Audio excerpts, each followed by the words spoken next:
반갑습니다. 우리 옆에 분, 우리 말은 안 하셔도 되고요. 그냥 목례로 인사하겠습니다. 반갑습니다. 네, 안녕하세요. 코로나도 우리의 교제를 막을 수 없습니다. 말 안 하고 인사하면 되죠, 뭐. 네. 오늘도 성령님에 대한 말씀을 나누려고 합니다. 왜냐하면 너무너무 중요하고 또 우리 신앙에 있어서 이 부분이 굉장히 큰 역할을 하기 때문에 그렇습니다. 그래서 우리 몇 주 전에 처음에 제가 말씀드린 게 성령님이 왜 오셔야 하는지를 말씀을 드렸고요. 그때 성령님이 누군지를 말씀을 드렸습니다. 한번 복습해 볼까요? 성령님이 누구시죠? 하나님의 영이시고요. 우리가 하나님의 형상으로 창조된 가장 결정적인 요인이 바로 하나님의 영이 우리 가운데 계시기 때문에 그렇습니다. 그런데 이 영이 떠나버렸습니다. 그래서 예수의 십자가로 이 영이 이 땅에 다시 오시게 되었고, 이제 저와 여러분의 마음속에 들어올 기회만 보고 계시는 분, 그분을 저희가 처음에 같이 나눴고요. 두 번째 주간에는 그렇다면 성령님이 임재하면 어떤 일들이 벌어지는가를 생각을 했습니다.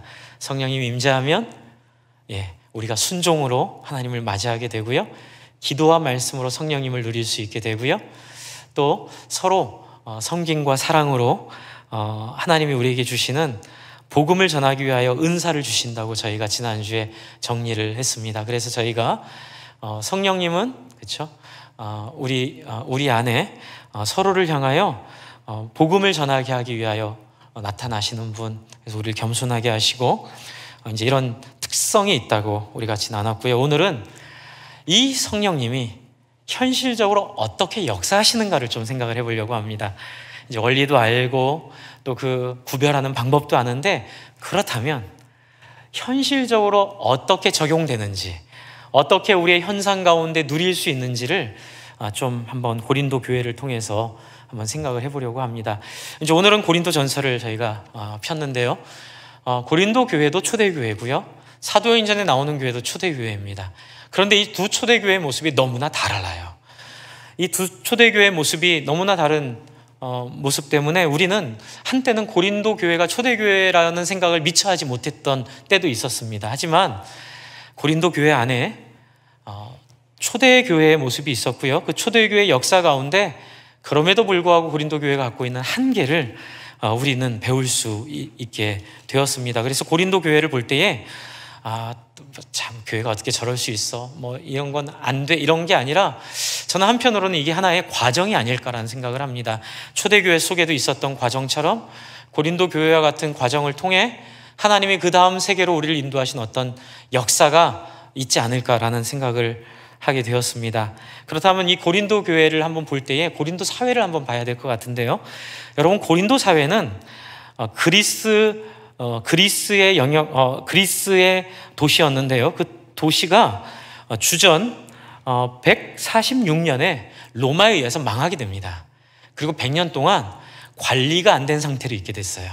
그러다가 지금 이 고린도 교회가 세워진 이쯤 한 10여 년, 20년 전에 로마가 작심을 하고 마음을 먹고 율리우스 카이사르라는 이 카이사라는 이 황제가 이 재개발을 합니다. 고린도 재개발이죠. 그래서 이제 이 고린도 재개발을 통해서 신흥 부자들이 생기기 시작했고요. 여러분, 그런 특징들이 있죠. 고린도가 버려진 이 땅이었는데 여기가 재개발되면서 일확천금을 누리게 되고 사람들이 이 소위 말하는 이 대박 신화에 이렇게 마음을 뺏기는 분위기가 이 당시 있었다고 합니다. 또 하나의 특징은 이 고린도 이 지역에 기근이 심했대요. 그래가지고 먹고 사는 문제가 당연히 그럴 수 있을 것 같아요.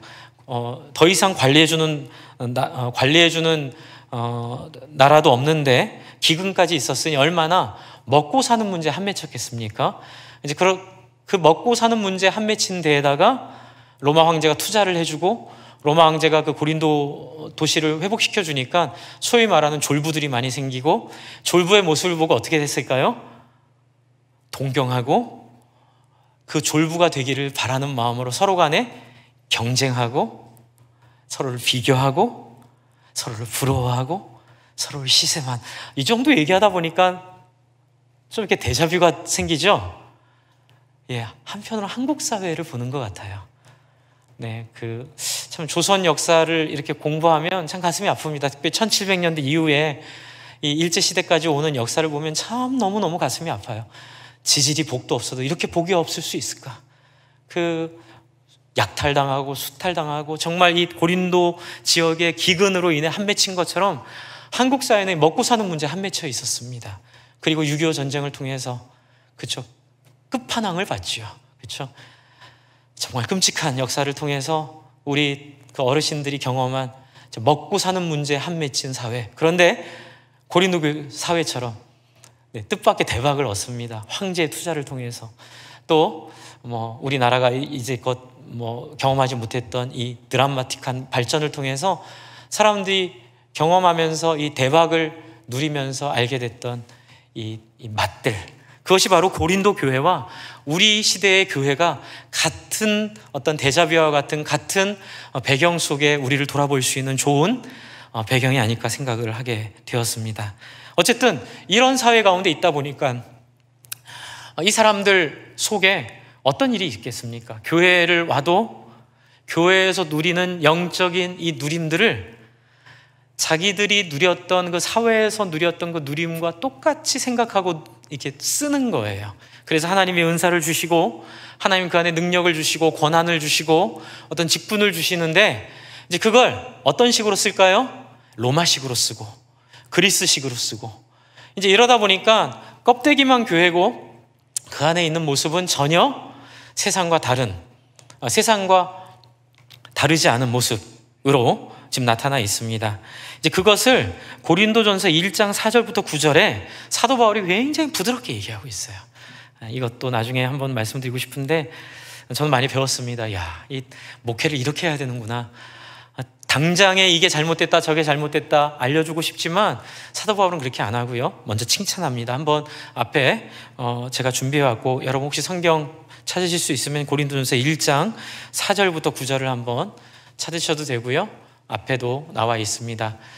이렇게 얘기합니다. 그리스도 예수 안에서 너에게 주신 하나님의 은혜로 말미암아 내가 너희를 위하여 항상 하나님께 감사하노니 대인배다 이 생각이 듭니다. 뒤에 있는 문제들을 보면 항상 하나님께 감사한다 이 말이 정말 가능할까 이 생각도 드는데요. 5절 이는 너희가 그 안에서 모든 일 곧 모든 언변과 모든 지식의 풍족함으로 너희 그리스도의 증거가 너희 중에 견고하게 되어 7절입니다. 너희가 모든 은사에 부족함이 없이 우리 주 예수 그리스도의 나타나심을 기다림이라. 지금 이 고린도 교인들이 갖고 있는 이 이율배발적인 두 모습들, 하나님의 백성으로 나와왔기 때문에 하나님 주신 은사는 있지만 이 은사를 잘 사용하지 못하는 문제를 지금 얘기하려고 편지를 쓰는데 그 장점을 가지고 하나님이 만드실 긍정의 메시지로 지금 풀어가는 거예요. 너희 안에 있는 은사가 예수 그리스도의 나타나심을 기다리는 은사 되기를 바란다라는 바람이 있죠. 이제 8절을 보면 이제 본론이 나옵니다. 주께서 너희를 우리 주 예수 그리스도의 날에 책망할 것이 없는 자로 끝까지 견고하게 하시리라. 이 얘기는 뭐냐면요, 무지하게 책망할 게 많거든요. 지금 고린도 교인들은요. 네, 제가 다 말씀 못 드리는데 몇 가지 문제가 있는데요. 교회 분열 문제가 있고, 교회 만나면 맨날 싸워요. 맨날 갈등하고요. 맨날 상처했고요. 두 번째는 사회적 지위를 가진 자들이 소송하고 서로 음행하고 교회 안에서 끔찍한 음란의 행위들을 합니다. 성도들이 그런 행위들에 연관되어 있습니다. 세 번째는 혼인을 소중하게 여기지 않고 있는 문제. 그 다음에 네 번째는 우상 섬기듯이 하나님 섬기는 문제. 그리고 다섯 번째는 예배를 자기 뽐내는 자리로, 그리고 은사를 자기의 유익을 구하는 자리로 이렇게 오용하는 문제들이 있는데 8절에 하나님께서 책망할 것이 없는 자로 끝까지 견고하게 하신다 이렇게 말을 하고 있어요. 그리고 이제 9절에 이제 본론이죠. 9절을 한번 같이 읽어볼까요? 1장 9절을 같이 읽겠습니다. 시작. 너희를 불러 그의 아들 예수 그리스도 우리 주와 더불어 교제하게 하신 하나님은 기쁘시도다. 10절까지 읽을게요. 형제들아, 내가 우리 주 예수 그리스도의 이름으로 너희를 권하노니 모두가 같은 말을 하고 너희 가운데 분쟁이 없이 같은 마음으로 같은 뜻으로 온전히 합하라. 사도 바울의 지금 고린도 교회를 향한 부탁은 뭐냐면요, 세상과 같이 하지 말라는 거예요. 너희가 배운, 너희가 아무리 배고팠고 가난에 한맺혔다 하더라도 지금 너희가 가진 특권들을, 너희가 가진 은사들을 너희가 한맺힌 한을 푸는 데 쓰지 말라는 거예요. 근데 이 말을 굉장히 부드럽게 하고 있습니다. 왜 이렇게 할 수 있었을까요? 무엇이 사도 바울을 이렇게 고린도 교회를 향하여 여유를 가지고 고린도 교회를 이렇게 권면하게 할 수 있는 힘이 무엇이었을까요? 그것은 바로 고린도 교회가 갖고 있는 이 과정이 하나님의 뜻 가운데서 하나님이 이루실 어떤 목적을 이루는 도구인 줄을 알기 때문에 그래요. 이제 제가 여기에는 쓰지 않았는데요, 준비하진 않았는데 이제는 다 찾아보시죠. 베드로 후서 1장을 한번 보세요. 1장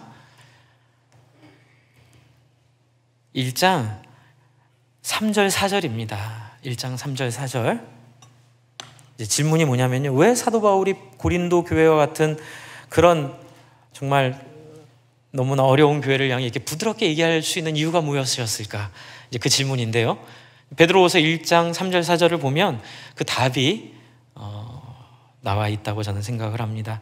한번 같이 읽어볼까요? 3절 4절을요. 시작.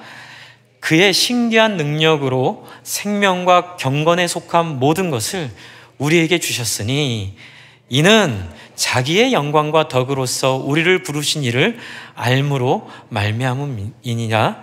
이로써 그 보배롭고 지극히 큰 약속을 우리에게 주사 이 약속으로 말미암아 너희가 정욕 때문에 세상에서 썩어질 것을 피하여 신성한 성품에 참여하는 자가 되게 하려 하셨느니라.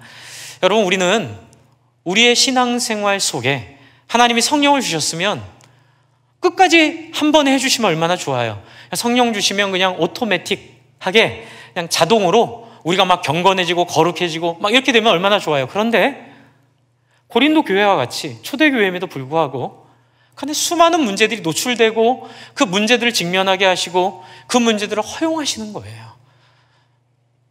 왜 그럴까요? 사실 이 부분은 신앙에서 너무너무 중요한 포인트입니다. 이 부분이 이해가 되면 성경의 많은 부분들이 이해가 되고 신앙의 새로운 지평이 열리게 돼 있어요. 한번 볼까요? 왜 그랬을까요? 그것은 바로 3절에 보시면 첫 번째, 그의 신기한 능력으로 생명과 경건에 속한 모든 것을 우리에게 주셨잖아요. 그렇죠? 이게 이제 하나님이 예수 그리스도로 성령으로 우리에게 주신 거죠. 이는 첫 번째 이는이에요. 뭐예요? 자기의 영광과 덕으로서 우리를 부르신 이를 알므로써 말미암음이니라. 그건 바로 우리가 믿음으로서 받아들였을 때 우리가 이 하나님의 모든 것들을 누릴 수 있다고 말씀하시는 첫 번째예요. 여러분, 여기서 뭐 좀 드는 생각이 있으세요? 왜 굳이 받는 사람의 역할을 얘기할까? 이 생각이 들었을 거예요. 맞습니다. 지금 그 부분이 핵심이에요. 하나님은 성령을 주시되 그냥 주시고 마치 우리 반려견처럼 그냥 내가 원하는 대로 우리 무슨 훈련한다 하잖아요. 무슨 훈련하듯이 우리를 대하지 않으시는 거예요. 만약 하나님이 성령을 우리에게 부어주시고 고린도 교회와 같은 그런 어려움들이 없이 그냥 성령 받자마자 그냥 다 거룩해지고 다 그냥 자기 의지와 상관없이 막 그런 거 있잖아요. 잘못하려고 그러면 막 손이 부러지고 어디 죄를 지러 가려면 막 이렇게 밖에 펑크가 나고 이렇게 하나님은 안 하시는 거예요. 어떻게 하시는 걸까요? 주시고 한번 따라해 주세요. 어떻게 하는지 보자. 하나님은 하나님의 은혜를 주시고 어떻게 하는지 보되 어떻게 해요? 수능 시험장에 아들을 들여놓은 어머니의 심정으로, 군대에 입소시킨 그 아버지의 심정으로, 조마조마한 마음으로 대신해 줄 수 없잖아요. 대신 군대 갈 수도 없고 대신 시험 볼 수도 없잖아요. 하지만 하나님은 이 시험에 합격하기를 소원하는 마음으로, 하나님이 군대 가서 잘 적응하길 바라는 마음의 그 아버지의 마음으로 우리를 향하여 조마조마한 마음으로 우리를 바라보고 계시는 거예요. 두 번째 이는 4절을 보세요. 이로써 그 보배롭고 지극히 큰 약속을 우리에게 주사, 이 약속으로 말미암아, 약속을 주셨는데요, 이 약속으로 말미암아 그 다음에 뭐라고 써 있죠? 너희가, 여기 밑줄 쫙 치세요. 너희가. 사도 바울이 여유로울 수 있는 이유이고요, 고린도 교회를 우리가 받아들일 수 있는 이유이고요, 또 우리가 우리의 현실을 이해할 수 있는 근거이기도 해요. 하나님은 너희가, 하나님이 해주는 것이 아니라 너희가 정욕 때문에 세상에서 썩어질 것을 누가 피하는 거죠? 하나님이 피하게 해주시는 거예요? 우리가 피하는 거예요? 우리가 피하는 것을 원하시는 거예요. 주 안에 사랑하는 성도 여러분, 왜 초대의 교회도 고린도 교회 같은 교회를 하나님이 두고 보셨을까요? 요한계시록을 보면 7교회들의 모습이 다 다양합니다. 잘하는 교회, 못하는 교회, 못 알아듣는 사람, 알아듣는 사람, 너무나 다양한데 하나님은 억지로 그들의 목을 비틀어 그 말씀을 듣도록 하지 않으시고, 하나님의 말씀에 순종하여 나온 사람들이 이 약속으로 말미암아 스스로의 정욕을 극복하고 세상에서 썩어질 것을 피하는 그 모습을 하나님 보기를 원하시는 거예요. 왜 그럴까요? 이 표현이 좋을지 모르겠습니다만 이게 부정적으로 쓰이는 표현인데 이걸 좀 긍정적으로 한번 생각을 해보려고요. 하나님처럼 되게 하려고요. 오해하지 마세요. 아담과 하와가 저지른 하나님처럼 되고 싶은 범죄의 차원이 아니라 하나님의 성품에 참여하고 하나님의 인격이 되고 하나님의 깊이를 누리는 그 하나님과 같은 사람으로 하나님 만들으시려고 하나님이 우리를 훈련하는 과정이라는 거예요. 여러분, 여기에는 중요한 포인트가 하나 있죠. 순종이에요. 순종. 기도와 말씀과 순종으로 하나님 앞에 자기를 돌아보고 비우고 배우는 과정이 이러한 역사를 가능하게 한다는 거죠. 그래서 4절에 보시면 핵심은 신성한 성품에 참여하는 자가 되게 하려 하셨느니라. 주 안에 사랑하는 성도 여러분, 하나님의 마음이 바로 여기 있어요. 하나님의 마음은 우리가 죽을까 봐 무서워서 거룩하게 사는 사람들이 아니라 우리가 어찌 되든 상관없이 그 하나님의 성품을 사모하여 나의 이해관계와 상관없이 그 하나님의 마음을 본받아서 그렇게 하나님처럼 사는 사람으로 하나님 만드시려고 3절에 있었던 그 이야기, 복음을 통하여 우리에게 주시고 우리에게 알려주시고 우리를 부르시고 우리를 알게 하시고 큰 약속을 우리에게 또 주셔서 우리가 스스로 정욕을 피하고 썩어질 것을 피하는 것 자체가 이미 뭐라고요? 하나님의 성품이라는 거예요. 할렐루야. 여러분, 하나님의 성품이요, 거룩 우리가 할 수 없는 어떤 위대한 일을 하는 것도 하나님의 성품이겠지만 본질적인 하나님의 성품은 뭐예요? 한번 따라해 주세요. 하고 싶은 것을 하지 않을 수 있는 능력, 하기 싫은 것을 할 수 있는 능력. 그 바로 뭐라 그러죠? 순종과 절제, 그걸 온유라고 하고요, 그걸 사랑이라고 그래요. 여러분, 인간은 지 하고 싶은 대로 하도록 만들어지지 않았습니다. 할렐루야. 인간은 자기 욕망대로 살도록 하나님은 만들지 않으셨어요. 할 수 있는 자유가 있지만 스스로 그 자유를 스스로 절제할 수 있도록 하나님은 우리에게 맛보기로 예수 그리스도의 십자가의 은혜를 주셨습니다. 할렐루야. 여러분, 이 마음 때문에 사도 바울은 고린도 교회를 향하여 급하지 않아요. 고린도 교회를 향하여 그 마음이 굉장히 여유로워요. 왜요? 이 모든 과정은 우리가 극복해야 될 숙제일 뿐이고 우리는 하나님의 성령의 도우심으로 이 부분들을 잘 극복할 수 있음을 사도 바울은 믿기 때문에 아무리 교회 속에 나타나는 부정적인 모습과 부정적인 이야기와 부정적인 실수와 부정적인 잘못이 있다 하더라도 하나님은 결국 우리를 신의 성품에 참여하게 하실 줄을 믿습니다. 네, 그래서 이제 12장으로 갈게요. 고린도전서 12장으로 이제 가겠습니다. 고린도전서 12장으로 가면 이제 고린도 교회의 문제를 좀 같이 이야기해 볼게요. 아까 말씀드렸죠. 고린도 교회에 있었던 문제는 세상과 똑같은 모습으로 신앙생활 하는 게 문제였어요. 그러니까 교회 와서 세상처럼 경쟁하고, 그래서 교회에서 세상처럼 좋은 주위에 있는 사람들은 대우해주고, 소위 말해 세상에서 이렇게 중요하지 않은 일을 하는 사람들은 교회에서 홀대하고, 뭐 이런 모습들. 그래서 자기 중심적으로 해서 교회에서 신앙마저도 경쟁이 되는. 그래서 제가 예전에 그런 말씀 드린 거예요. 그건 잘못됐다는 거죠.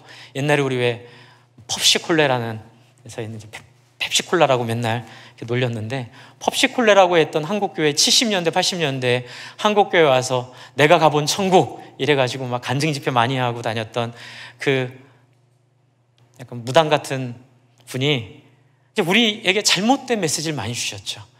천국에 가면 누구는 개털모자 쓰고 다니고 누구는 황금면류관 쓰고 다니니까 여기서 열심히 해야 천국 가서 황금면류관 쓰고 다니면서 개털모자 쓰고 사람들이랑 비교하는 행복을 누릴 수 있다라고 얘기했는데, 그건 천국이 아니죠. 천국은 그런 나라가 아니에요.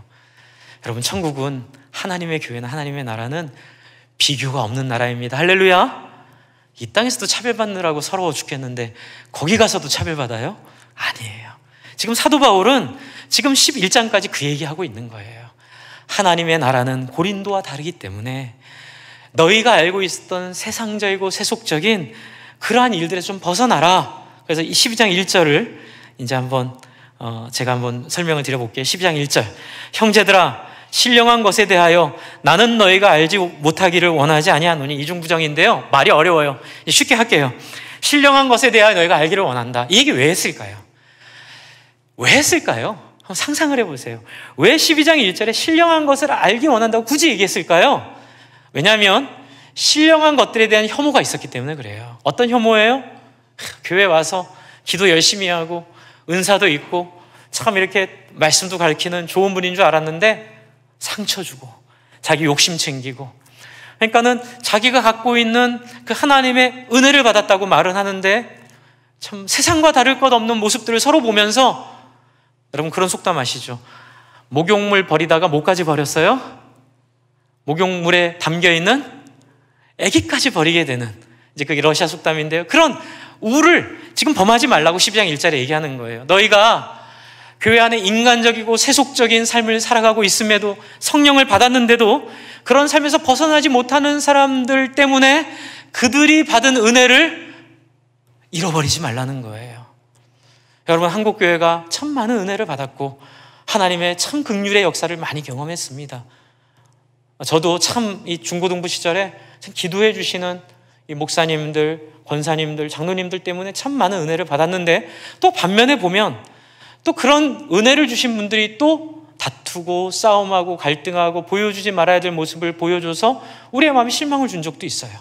그런데 이제 잘못 나가면 어떻게 되냐면 그 상처 때문에 그분들이 주셨던 은혜까지 부인해버리는, 여러분 그런 경우 있죠. 막 존경하는 목사님한테 은혜를 평생 받아 살았는데 그 목사님이 말년에 돈 문제로 넘어지고 뭐 이성 문제로 넘어지고 뭐 세습 문제로 넘어지고 했을 때 그럼 내가 받은 은혜가 다 아무것도 아닌가 보다라고 생각할 수 있다는 거죠. 그렇게 하지 말라는 거예요. 여러분, 인간이 갖고 있는 부족함이 있지만 그럼에도 불구하고 여러분이 그분한테 받은 은혜는 진짜 하나님이 주신 은혜예요. 할렐루야. 여러분이 과거에 받았던 그 은혜, 한국교회가 누렸던 그 하나님의 역사는 진짜 하나님의 역사예요. 그래서 신령한 것들을 잊어버리지 말라는 거예요. 신령한 것들을 같이 평가절하하지 말라는 거예요. 이제 그 다음 얘기하죠. 이제 2절입니다. 너희도 알거니와 너희가 이방인으로 있을 때 말 못하는 우상에게로 끄는 대로 끌려 갔느니라. 이 얘기가 왜 나왔을까요? 이제 상상의 날개를 펴보는 거예요. 저는 이렇게 상상이 되는 거죠. 여러분, 단지 그들이 했던 잘못된 삶의 모습들, 또 저도 경험했던 실수들, 여러분 우리가 완전할 수 없잖아요. 어떤 사람이 절대적으로 다 좋은 사람일 수 없고요, 어떤 사람이 절대적으로 나쁠 수 없어요. 어떤 때는 좋았다가 어떤 때는 나쁘고 또 어떤 때는 좋아요. 저도 그래요. 저도 여러분 앞에 자신 있게 설 수 있는 완전한 사람이 아니에요. 제 인생에 한때 했던 실수를 생각하면 제가 감히 여러분 앞에 설 수 없는 시기도 있었어요. 저도 잘못한 적이 있었고 실수한 적이 있었죠. 그러나 그럼에도 불구하고 그것은 단지 무엇이에요? 우리가 우상에게 끌려갔던 그 버릇들이 우리 안에 남아있었던 흔적일 뿐이에요. 거기에 너무 좌절하거나 또 어떤 그 문제 때문에 너무 희망을 줬거나 교회에 대한 소망을 줬거나 그래서 누군가 또 다시 만나서 그 사람에게 은혜 받는 것을 하지 않는 일이 없도록 해라. 이제 이 배경을 설명해 주고 있다고 저는 생각해요. 그리고 3절에 그러므로 너희가 너희에게 알리노니 하나님의 영으로 말하는 자는 누구든지 예수를 저주할 자라 하지 아니하고 또 성령으로 아니하고는 누구든지 예수를 주시라 할 수 없느니라. 제가 이제 말씀드린 말의 연장이죠. 인간의 연약을 가지고 있지만 그 안에 성령의 은혜가 부어질 때에 여러분 그 안에 역사가 일어나고 그래서 고린도 교회가 비록 아까 말씀드린 것처럼 자기들끼리 맨날 싸우고 음란을 행하는 사람들이 있고 혼인에 대한 문제가 있고 우상 제물에 대한 문제가 있고 예배 만찬에 대한 문제가 있고 막 이렇게 성찬식 지금이야 간소하게 하지만 그때는 밥 먹는 거였거든요. 성찬식이 식사를 같이 하는데 맛있는 거 먼저 다 먹어버리는 나중에 온 사람은 먹을 게 없는 그리고 거기에 마음 상해가지고 상처받는 근데 이제 3절은 뭐냐면 그래도 그 사람이 함께 교회에 붙어 있으면 불쌍히 여기라는 거예요. 하나님의 섭리가 그 사람에게도 있으니 너무 아니다, 잘못됐다 포기하지 말고 여러분 이 문제를 잘 풀어보자고 지금 얘기하기 위해서 12장 1절부터 3절까지 사도 바울이 이 안에 있는 문제를 잘 이렇게 설명하고 있습니다. 주 안에 사랑하는 성도 여러분, 신앙생활 하다 보면 좋을 때도 있고 상처받을 때도 있죠. 교회가 어떻게 이럴 수 있어? 그럴 수 있어요. 왜요? 하나님 우리에게 신의 성품에 참여하는 과정을 겪을 공간을 주신 거예요.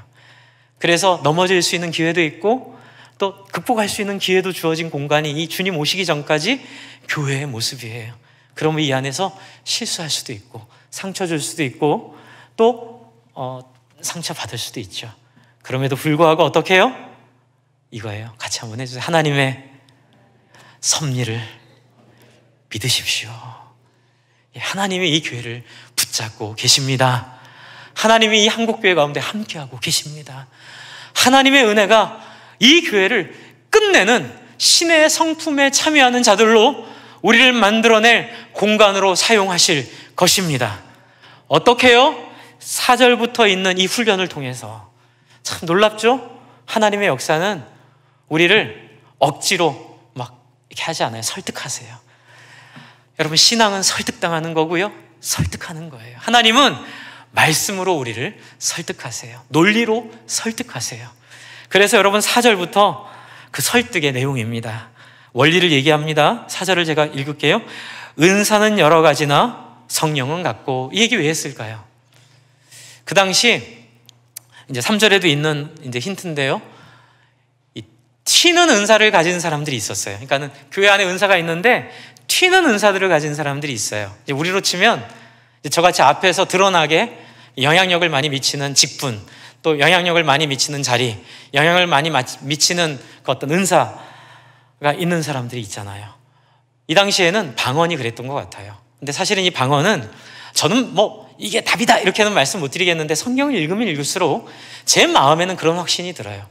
이 당시 방언은 아무도 모르는 그런 말이 아니라 사도행전에 있는 것처럼 예수의 복음을 전하기 위하여 하나님이 바벨탑 사건을 극복하는 다른 언어로 말하게 하는 알아듣지 못한 언어로 말하게 하는 섭리라고 저는 생각이 들어요. 그래서 핵심은 여기 있죠. 예수를 전하게 하기 위한 은사예요. 그런데 그 은사에 눈에 띄는 기적처럼 보이는 게 한 번도 배워본 적이 없는 외국어를 하는 건데 이 당시에는 지금처럼 인터넷이 없잖아요. 지금이야 누가 막 이상한 말을 하면 그 말을 이렇게 찾아보면 이게 따갈로그어구나, 이게 어디 파푸아 뉴기니 어느 부족이 쓰는 어떤 언어구나, 또는 남아공에서 쓰는 어떤 언어구나 이렇게 찾을 수가 있잖아요. 그런데 이 당시에는 그런 게 어디 있어요. 근데 어쩌면 이 사람들이 따갈로어를 할 수도 있었을 거예요. 필리핀에 있는 부족 언어 따갈로어를 했는데 이 사람들이 이게 못 알아듣는 거잖아요. 이게 천국의 언어처럼 들릴 수 있는 거죠. 그래서 이제 이 언어를 했다는 건 뭐예요? 선교의 사명이 있는 거예요. 선교에 대한 하나님의 부르심이 있는 거예요. 이제 그렇게 일하도록 하나님이 주셨는데 희한한 말을 유창하게 하니까 어떻게 돼요? 부작용이 생겨요. 돋보이는 거예요. 그러다 보니까 여러분 사회에서 말싸움 하다가 못 이기면 그 다음에 마지막에 나오는 게 뭐죠? 너 몇 살이야 하잖아요. 그렇죠? 교회 안에서 이렇게 하는 거예요. 너 방언해? 이렇게 되는 거예요. 교회 안에서 이렇게 같이 생활하다가 이렇게 얘기하다가 이렇게 밀릴 것 같으면 너 방언해? 나 방언하는데 까불지 마. 이렇게 되는 거예요. 억울함이 생기는 거예요. 사람들 안에. 아니, 하나님이 전도하라고 방언을 주셨는데 그 방언을 가지고 이겨먹는 데 쓰는 거예요. 사람들을 제압하는 데 쓰는 거예요. 저도 마찬가지예요. 이 5절에 나오는데 직분은 여러 가지나 주는 것 같으며, 여러분 교회 직분들을 주시죠. 은사를 따라 직분을 주세요. 저는 말의 은사가 있어요. 저는 말이 제일 쉬워요. 저는 말하는 게 제일 편하고요. 저는 설교 준비 많이 해도요, 이제 설교 전에 한 10분 기도하고 여기서 기도하잖아요. 이때 모든 설교 내용이 한 번에 정리돼요. 저는 그래서 저는 하나님 그 은사를 주신 것 같아요. 그런데 그걸 가지고 말로 이기려고 그러면 되겠어요? 안 되겠죠. 그 얘기예요. 내가 가진 직분이나 내가 가진 권한이나 내가 가진 어떤 자리를 통해서 다른 사람을 이기려고 하는 건 뭐예요? 우상 제물에게 절했던 그 버릇이라는 거예요. 그러니까 그 모습은 벗겨내자는 거죠. 그래서 새로운 사회, 새로운 하나님 나라의 질서를 막 이렇게 안 하면 뭐 이렇게 막 다리가 부러지고 팔이 부러지고 막 하늘에서 벼락이 내리고 이런 방법을 하나님 즐겨 사용하지 않으시고, 물론 아나니아 삽비라 사도행전에 있는 건 특별한 상징적인 사건을 한두 번 그렇게 하실 뿐이고, 그 다음부터는 어떻게 우리를 설득함으로써, 우리를 이해시킴으로써 그렇게 하지 않도록 우리를 지혜를 주시는 과정이죠. 그래서 여러분, 직분은 여러 가지나 주는 것 같으며, 저는 늘 이 생각합니다. 여러분, 교회에서 제일 권한이 큰 게 담임 목사예요. 그래서 전 조심하죠. 제 권한을 함부로 쓰지 않도록. 그게 온유잖아요. 그렇죠? 여러분, 저를 위해서 기도하시는 거 잘 알아요. 저 목사가 타락하지 않도록 기도해 주시는 거 감사해요.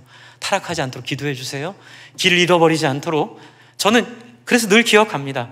내가 받은 이 자리가 내가 잘했거나 나를 영광스럽게 하려고 부르신 자리가 아니라 하나님이 나에게 주신 은사를 따라 단지 세워둔 역할일 뿐이다, 이 생각을 해요. 저는요. 그래서 저와 여러분은 같은 신분이고 하나님의 거룩한 백성으로 같은 모습이고 단지 할 역할이 다를 뿐이지 라는 생각을 늘 하는 이유는 5절에 있는 것처럼 직분은 여러 가지나 이것을 주신 주님은 같고, 6절 또 뭐예요? 사역은 여러 가지나 모든 것을 모든 사람 가운데서 이루시는 하나님은 같다. 여러분, 이 얘기가 바로 앞에 있는 우상에게로 끌리는 듯 끌려갔던 이 고린도 교인들, 로마의 투자로 인해서 벼락부자 되는 모습들을 보고 서로 그런 벼락부자 되는 그 모습을 꿈꾸며 서로 비교하고 서로 이렇게 내가 너보다 더 나아, 이런 권한을 쓰려고 하는 이런 유혹을 가진 사람들에게 알려주고 있는 거예요. 하나님의 이 은사는 어떻게 하게 하려고요? 하나님의 몸을 세우게 하려고 하는 것이다. 그렇게 알려주고 있죠. 그래서 7절입니다. 7절을 같이 한번 읽을까요? 7절 같이 한번 읽겠습니다. 시작. 각 사람에게 성령을 나타내심은 유익하게 하려 하심이라. 이 원래 번역은 그러니까 헬라어를 여러 가지로 해석할 수 있는데요. 번역은 공동의 유익을 위해서다, 이렇게 번역할 수 있는 문맥적 흐름이 있습니다. 그래서 각 사람에게 성령을 나타내시면 어떻게 해요? 교회 안에서 고린도 사회에서처럼 경쟁하고 사람들이 부러워할 어떤 자리를 갖게 하려고 하는 게 아니라 어떻게 하려고요? 다른 사람을 유익하게 하려고요. 여러분, 이게 핵심이에요. 여러분, 하나님은 이 모습을 우리에게 배우게 하기 위해 이 고린도 교회와 같은 공간을 허락하셨어요. 저와 여러분이 겪고 있는 이 교회의 좋은 모습과 또 세상에서 보기에도 안 좋은 이 모습들이 엉켜있는 이 속에서 목사님, 교회가 이런 모습 보였으니 기도하는 것도, 제가 실망한 어떤 분이 기도 열심히 하니까 저도 제가 그분한테 실망해서 기도 안 할 거예요, 그렇게 하시면 안 되고, 그 실망한 모습은 실망한 모습이 돼 그분이 한 기도는 우리가 간직해야 되는 거예요. 그래서 우리는 어떻게 해야 될까요? 같이 한번 할까요? 공동의 유익을 위하여 섬기는 삶.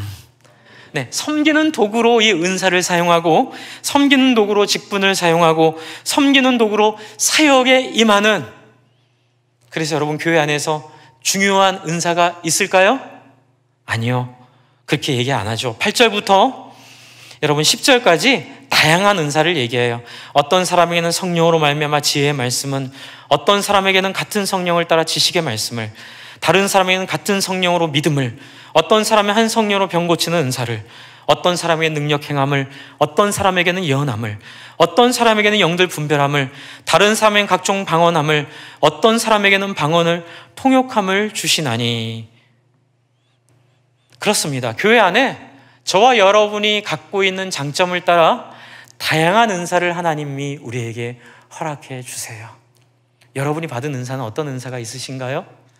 그리고 여러분, 우리는 이 은사를 정말 하나님의 주신 것으로 알고 그것을 귀하게 여기며 그 은사를 가지고 함께 공동의 목적, 바로 그게 뭐예요?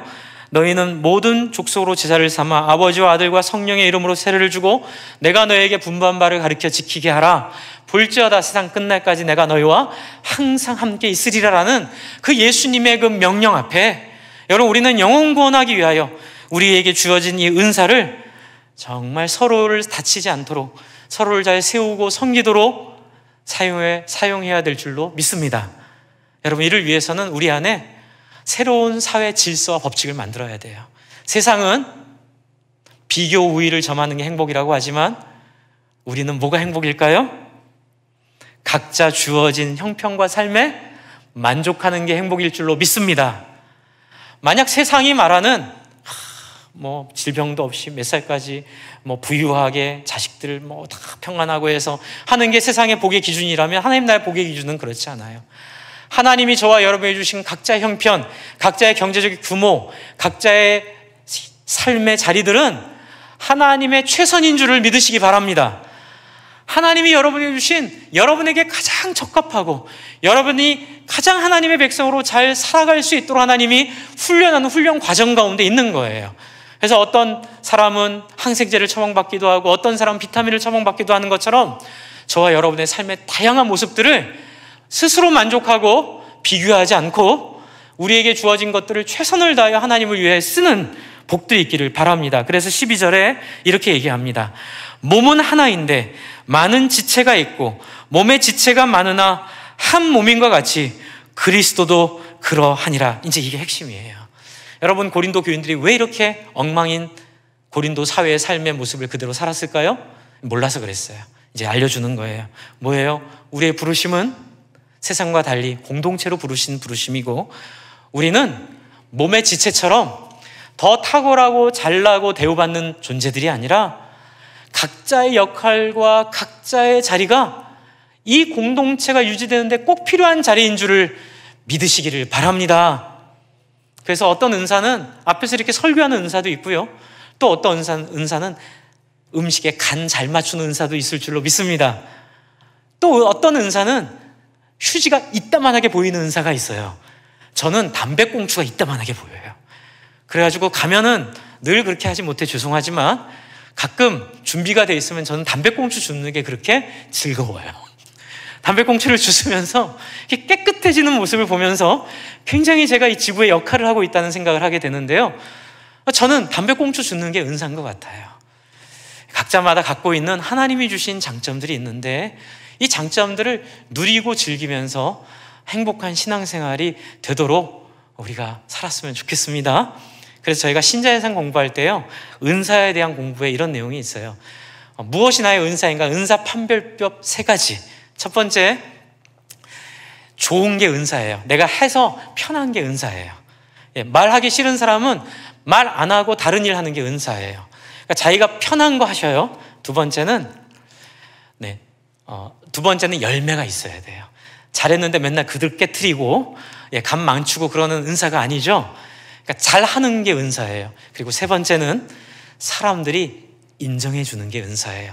제3자의 눈으로 객관화해서 그것을 잘할 수 있다고 인정해 주는 이 3가지 은사의 기준을 따라 저와 여러분이 할 수 있는 부분을 세상적인 기준을 따라 찾지 말고 하나님의 기준을 따라 찾기를 바랍니다. 그래서 13절을 보시면 우리가 유대인이나 헬라인이나 종이나 자유인이나 다 한 성령, 우리가 어마어마한 이야기입니다. 13절은요, 이 당시에 세상 사고로 완전히 뒤엎은 거예요. 유대인, 헬라인 어떻게 둘이 섞여요? 그렇죠? 종이나 자유인, 주인과 종이 어떻게 한 자리에 있어요? 그러나 하나님의 나라는 세상과 다른 목표와 꿈을 가지고 있는 나라이고, 하나님이 주신 은혜는 이런 모든 것들을 초월하여 어떻게 해요? 세례로 말미암아 한 몸 된 하나님의 교회를 구성하고 이루는 부르심을 따라, 사명을 따라 우리를 부르셨기에 이 은사를, 우리에게 주신 은사를 싸우는 데 쓰지 말고, 다른 사람 힘들게 하는 데 쓰지 말고, 다른 사람 어렵게 하는 데 쓰지 말고 어떻게 해요? 다른 사람 축복하는 데 쓰시기를 바랍니다. 그래서 제가 요즘에 기도하고 있는 제목이 뭐냐면, 이 코로나를 통해서 이제 우리 교회가 갈 길을 제가 하나님한테 받았다고 생각을 해요. 그건 뭐냐면, 조직이 중심인 교회가 아니라 관계가 중심인 교회, 공동체가 중심인 교회. 이제 제가 말하는 조직이 중심인 교회의 모습은 뭐냐면요, 교회 와서도 목사님, 장로님, 안수 집사님, 이렇게 직분에 따라 어떤 계층이 나뉘는 그런 건 정말 위험한 거죠. 하나님 원하는 교회가 아니에요. 그건 로마 카톨릭이 잘못한 교회 타락의 모습이에요. 진짜 영광스러운 모습은 뭘까요? 목사의 은사를 받은 사람은 뭘 해요? 목사라고요. 장로님의 은사를 받은 사람은 뭘 하는 거죠? 장로님 하는 거예요. 장로님의 은사가 뭔지 아세요? 장로님의 은사는 돌아봄의 은사예요. 장로님의 은사는 목양의 은사예요. 장로님의 은사는 사람들을 목회하는 은사가 장로님의 은사예요. 목사의 은사는 장로님의 은사와 비슷한데 다른 게 하나가 가르치는 은사가 거기에 추가되고요. 또 집사님의 은사는 뭘까요? 집사님의 은사는 행정적인 은사예요. 자기가 맡은 사무, 또 교회 행정들을 잘 돌보는 은사들이 있죠. 그래서 저는 모든 성도들이 집사의 역할은 할 수 있다고 봐요. 하지만 장로의 역할과 목사의 역할은, 은사를 받지 않는 분이 장로가 되면 교회가 어려워져요. 목사의 은사가 없는 사람이 목사가 되면 교회가 힘들어져요. 그래서 세습이 잘못됐다는 거예요. 자기의 은사를 따라가지 않는, 주 안에 사랑하는 성도 여러분, 우리가 함께 기도할 때에 우리 안에 주어진 은사는 서로를 유익하게 하고, 그래서 영혼구원하고 제자 삼는 일을 이루기 위하여 하나님 우리를 부르셨다는 사실을 알고, 우리 안에 있는 잘못된 모습이 있다 하더라도 그것 때문에 서로를 비난하거나 서로를 이렇게 피하지 말고, 하나님 앞에 우리가 하나님의 신의 성품에 참여하는 과정이라고 인내해 주시면서, 참아 주시면서 서로를 위해 기도해 주실 때에, 여러분, 우리의 이 두 가지 모습이, 은사와 사람을 참아주는 이 두 가지 모습이 결국 우리를 아름다운 하나님의 백성으로 다 만드는 키가 되고 능력이 될 줄로 믿습니다. 그래서 여러분, 이거 꼭 우리 기억합시다. 그래서 교회에서 저도 이제 우리 교회의 꿈을 꾸는데, 어떤 꿈을 꾸냐면요, 공동체가 살아나는 꿈, 목장마다 서로 돌봐주고 사랑하고 섬기는, 서로 섬기는 역할들을 따라 목자로서, 또 찬양 인도자로서, 또 기도 인도자로서 그 목장 안에서 서로를 귀하게 여기고 섬기는 그 아름다운 열매들로, 이 교회가 교회 오면 다 장로돼 이런 게 아니라, 그렇죠? 교회 오면 다 권사돼야 돼 이런 게 아니라, 은사가 있는 사람들은 은사를 따라 귀하게 여기고, 그래서 목사님, 담임 목사님이나 아니면 집사님이나 동등하게 소중하고 귀하게 여기고 존경하는 그런 놀라운 역사가 우리 가운데 넘치기를 바랍니다. 그래서 우리 서로 원로 목사님 대하듯이 합시다. 할렐루야. 우리 서로 정말 담임 목사 존중하듯이 서로 존중합시다.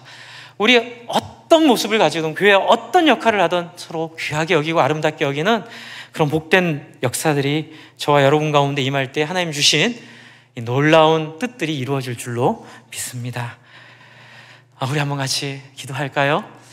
하나님, 우리에게 오셔서 우리에게 주시는 은사들을 잘 발견하게 해주시고, 또 내 안에 하나님 알게 하시는 마음 주셔서 이런 신의 성품에 참여하는 이러한 숙제와 같은 이러한 교회 생활에 승리하도록, 교회 생활에 실패하지 않고 우리의 세속적이고 잘못된 세상적인 가치관들을 버리고 하나님 나라의 새로운 가치관으로 다시 섬길 수 있도록 하나님 우리를 불러달라고 같이 한번 간절히 기도하도록 하겠습니다. 하나님 아버지, 하나님 우리가 하나님의 나라와 하나님의 은혜 가운데 서로